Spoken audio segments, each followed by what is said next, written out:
Kita tinjau lebih dalam perkembangan penanganan korban longsor di Bandung Barat, Jawa Barat lewat penjelasan Kepala Badan Penanggulangan Bencana Daerah atau BPBD Jawa Barat, Teten Ali Mulki, yang terhubung lewat sambungan dalam jaringan. Pak Teten, selamat malam dengan Tifal, Pak.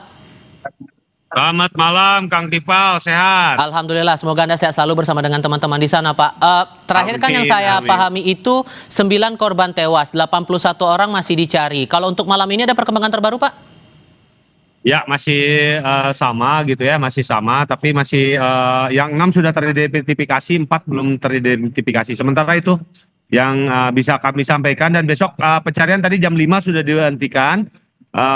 Besok mulai pukul 7 mulai apel, kemudian langsung melakukan pencarian yang dikoordinasi oleh Kansar Bandung, Basarnas Bandung. Dan untuk prioritas esok hari, untuk teknisnya akan bagaimana proses pencarian besok, Pak?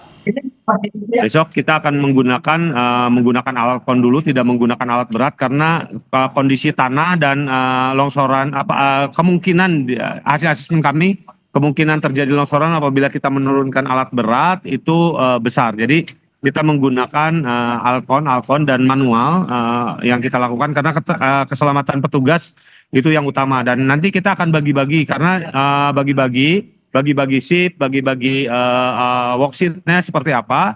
Malam ini kita akan lanjutkan rapat untuk pembagian worksheet-nya karena relawan dengan tim Basarnas, kemudian dari BPBD Provinsi, kemudian dari TNI dan BPBD Kabupaten Bandung Barat, serta TNI Polri itu cukup banyak. Diperkirakan ini yang ke sini sekitar 300 orang.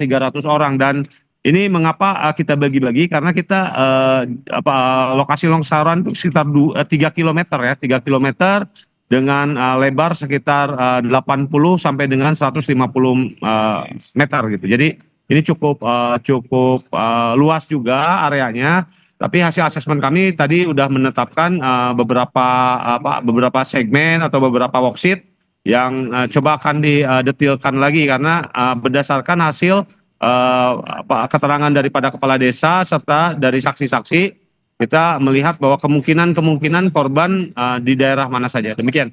Oke, saya butuh penegasan lagi. Berarti sejauh ini catatannya 10 yang meninggal, 80 hilang, betul, Pak? Sementara ini ya, sementara ini 9 lah ya, 9 baru teridentifikasi 6. Jadi 4 masih 3 berarti ya. 10. 10, oke. 10 ya. 4 masih belum teridentifikasi, demikian. Oke, 10 tewas, 6 teridentifikasi, 4 masih dalam proses, 80 masih dicari ya, Pak ya? Iya. Oke, dengan kondisi tanah masih labil ditambah cuaca berubah-ubah terus, Pak, ini prioritas untuk keselamatan tim SAR akan bagaimana nantinya?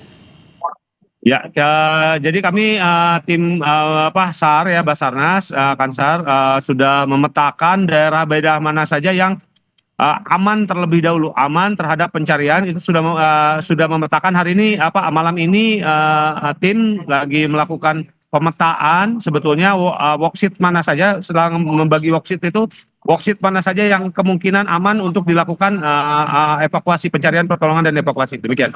Dan sejauh ini sudah ada titik yang terkonsentrasi untuk pencarian korban atau masih tersebar, Pak, posisinya? Iya. Kan itu kampung ya, perkampungan ya, yang rumah-rumahnya juga ada tersebar, ada yang berkumpul, ada yang juga tersebar gitu ya. Nah, ini menjadi salah satu titik yang menjadi perhatian kami dari tim SAR gabungan. Demikian. Oke. Dan untuk daerah ini sebetulnya dari rekam jejaknya pernah punya kejadian longsor juga sebelum-sebelumnya atau ini baru kejadian pertama, Pak, yang sebesar ini?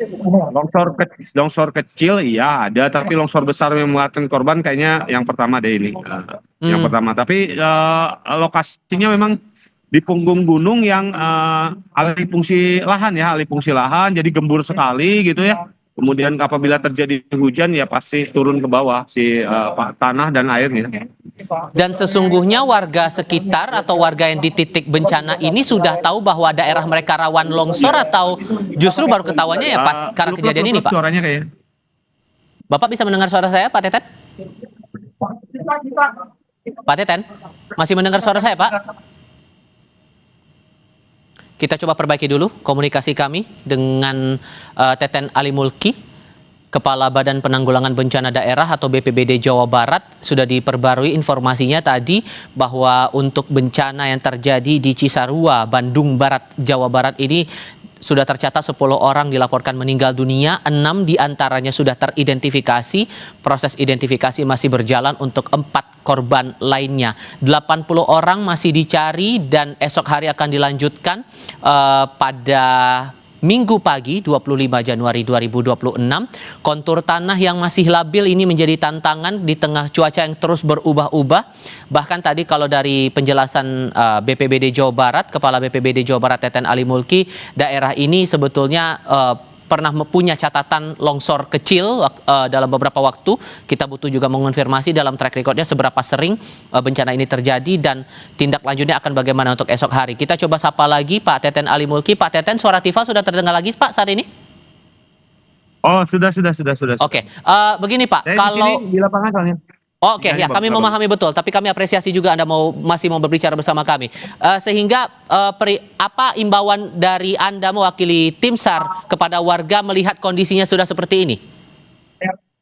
Ya, jadi tetap jangan mendekati lokasi ya, yang utama ya, jangan mendekati lokasi karena ini sudah di polis line gitu ya, sudah di polis line dan jangan sampai mendekati lokasi dan antisipasi ini ya longsor-longsor susulan di tempat-tempat yang lain karena lokasi di wilayah Bandung Barat tuh memang tanahnya gembur sekali dan di atasnya tegakannya itu rata-rata sudah nggak ada, pohon-pohon tegakannya itu sudah sedikit sehingga ini menimbulkan kerawanan terhadap bencana banjir maupun longsor. Demikian. Baik, Pak Teten, terima kasih banyak sudah meluangkan waktu berbicara bersama kami malam ini. Selamat malam Pak, hati-hati di sana. Siap, mangga, ya, sama-sama.